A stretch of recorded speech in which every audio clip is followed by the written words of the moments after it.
Hello friends, good morning. Welcome back to your study with smart brain. Friends, आज के इस video में मैं लेके आई हूँ पूर्व मध्यकाल, जो कि आज हम लोग पढ़ने वाले हैं दक्षिण भारत। वन लाइनर सार संग्रह है, तो चलिए फास्ट रिवीजन करते हैं।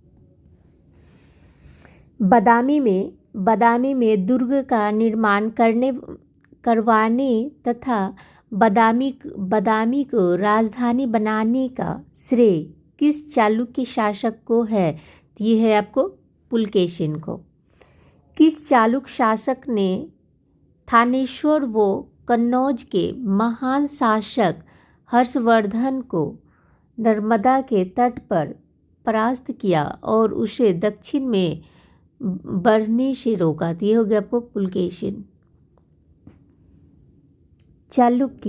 चालुक्य पल्लव संघर्ष के दौरान किसने पुलकेशिन की हत्या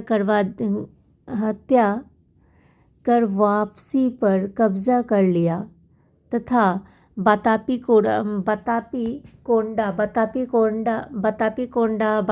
का विजेता की उपाधि धारण की थी? ये हो गया आपको नरसिंह वर्मन मामल्ल।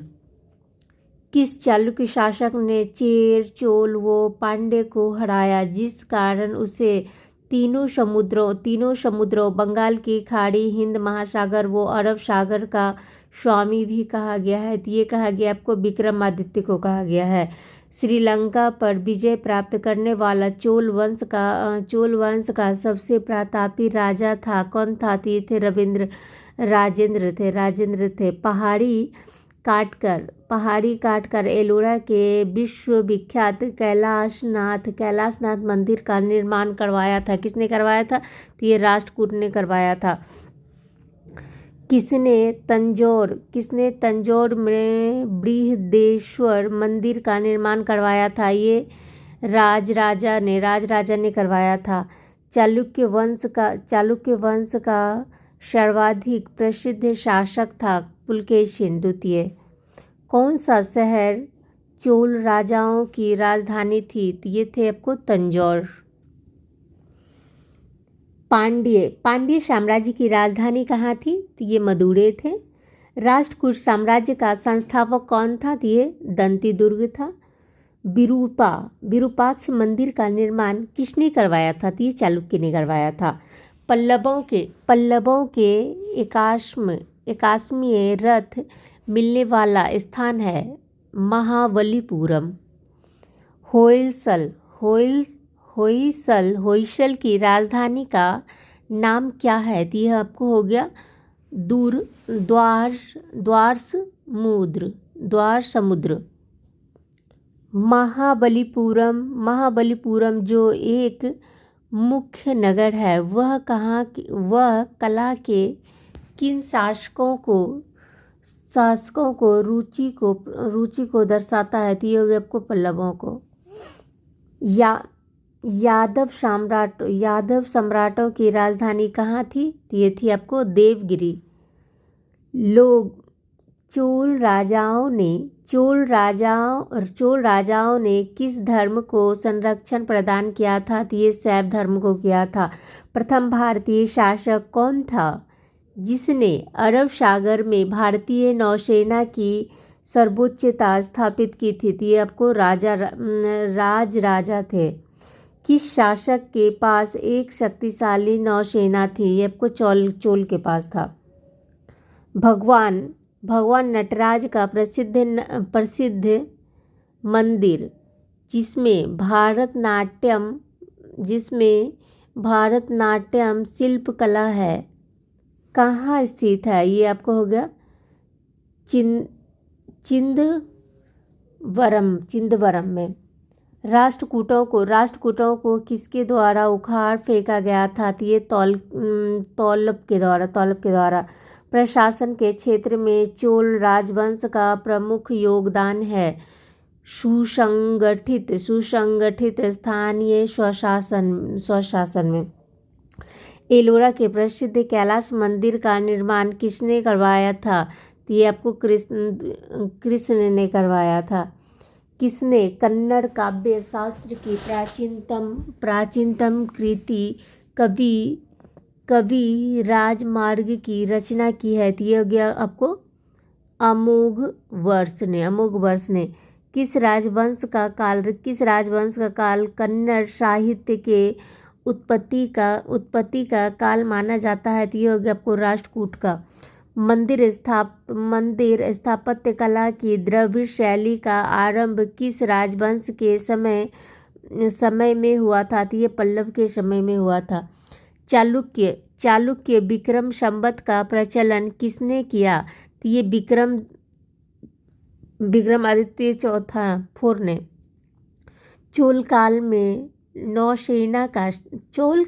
नौसेना का सर्वाधिक विकास किसके समय हुआ था? तो ये राजेंद्र फर्स्ट के समय हुआ था। राजेंद्र चोल द्वारा किए गए बंगाल अभियान के समय बंगाल का शासक कौन था? तो ये था आपको महिपाल। वह चोल राजा कौन था जिसने श्रीलंका को पूर्ण स्वतंत्रता दी और सिंघल राजकुमार के साथ अपनी पुत्री का विवाह कर दिया था? तो ये हो गया आपको कुलोतुंग फर्स्ट। चोल राज्य की राजधानी तंजौर को बनाने वाला कौन था? तो ये थे आपको विजयालय। चोल साम्राज्य का संस्थापक कौन था? तो ये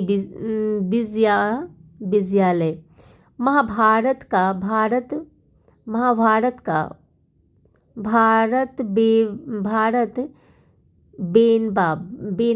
बेनवा नाम से तलित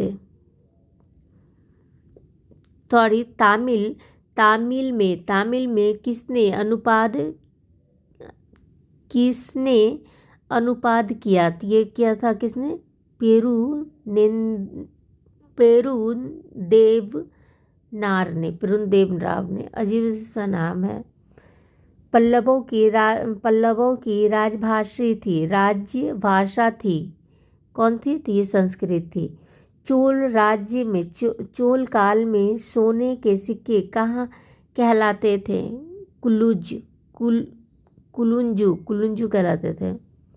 एलोरा का 34 गुफाओं का मंदिर कब बनाया गया था? ये 700 ईस्वी से लेकर 800 ईस्वी में। 3 मुख वाली ब्रह्मा विष्णु व महेश की मूर्ति जो त्रिमूर्ति के नाम से जानी जाती है किस गुफा में है? तो ये हो गया आपको एलिफेंटा।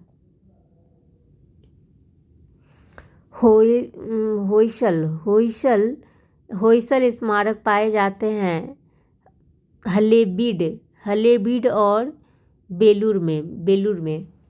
चोलों द्वारा किसके साथ घनिष्ठ राजनीतिक तथा वैवाहिक संबंध स्थापित किए गए?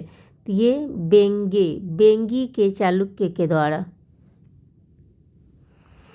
चोल काल में निर्मित नटराज की कांस्य प्रतिमा में देवाकृति प्रायः चतुर्भुज है। देवाकृति का प्रायः चतुर्भुज है। 12वीं सदी के राष्ट्रकूट वंश के 5 शिलालेख किस राज्य में मिले हैं? तो ये कर्नाटक में मिले हैं। दक्षिण भारत का तक्कोलम का युद्ध हुआ था कब हुआ था? चोल एवं राष्ट्रकूट के मध्य हुआ था। एलोरा गुफाओं का निर्माण कराया था किसने कराया था? तो राष्ट्रकूटों ने कराया था। द्रविड़ शैली के मंदिरों में गोपुरम से तात्पर्य है तोरण के ऊपर बने अलंकृत एवं बहुमंजिला भवन से। एलोरा में गुफाओं व शैलकृत मंदिरों का संबंध है केवल हिंदुओं, बौद्धों एवं जैनों से। चोल प्रशासन की विशेषता क्या थी? तो ये थी ग्राम प्रशासन की स्वायत्तता। चोलों का राज्य किस क्षेत्र में फैला हुआ है? तो यह आपको हो गया कोरोमंडल तट। दक्कन के कुछ भाग। चोल शासकों के समय बनी हुई प्रतिमाओं में सबसे अधिक विख्यात हुई कौन सा होती है? हो गया नटराज शिव की कांस्य प्रतिमा। चोल युग प्रसिद्ध था ग्रामीण सभाओं के लिए। किस राष्ट्रकूट शासन ने रामेश्वरम में विजय स्तंभ एवं देवालय की स्थापना की थी? कृष्ण तृतीय ने की थी। संगम वंश का अंतिम शासक किसे कहा जाता है? तो ये कहा जाता है विरूपाक्ष द्वितीय को कहा जाता है। तुलुव वंश का संस्थापक कौन है? तो ये वो क्या हो गया आपको? वीर सिंह। तुलुव शासक कृष्णदेव राय को किस कृति में सबसे शक्तिशाली राजा बताया गया है? तो यह बनाया गया है बाबरनामा में। किस बादशाह को दक्कन का नीरो कहते हैं? तो ये कहा जाता है हुमायूं शाह को कहा जाता है। आयंगर व्यवस्था किस प्रशासन से जुड़ी हुई थी? तो ये ग्रामीण से जुड़ी हुई थी। चांद बीबी किसकी पुत्री थी? तो ये हुसैन निजाम शाह की पत्नी थी। चांद बीबी का विवाह किसके साथ हुआ था? तो ये अली आदिल शाह के साथ हुआ था। गोलकुंडा राज्य की स्थापना किसने की थी? तो ये कुली कुतुब शाह ने की थी। मालवा स्थित बाज बहादुर तथा रानी रूपमती का महल किसने बनवाया था? तो ये बनवाया था नासिरुद्दीन शाह ने। सोनार की बेटी का युद्ध किसके बीच हुआ? युद्ध को कहा जाता है फिरोज शाह और देव रॉय के। Thank you friends. ये चैप्टर यहीं पे कंप्लीट होती है। तब पढ़ेंगे हम लोग नेक्स्ट चैप्टर में सल्तनत काल।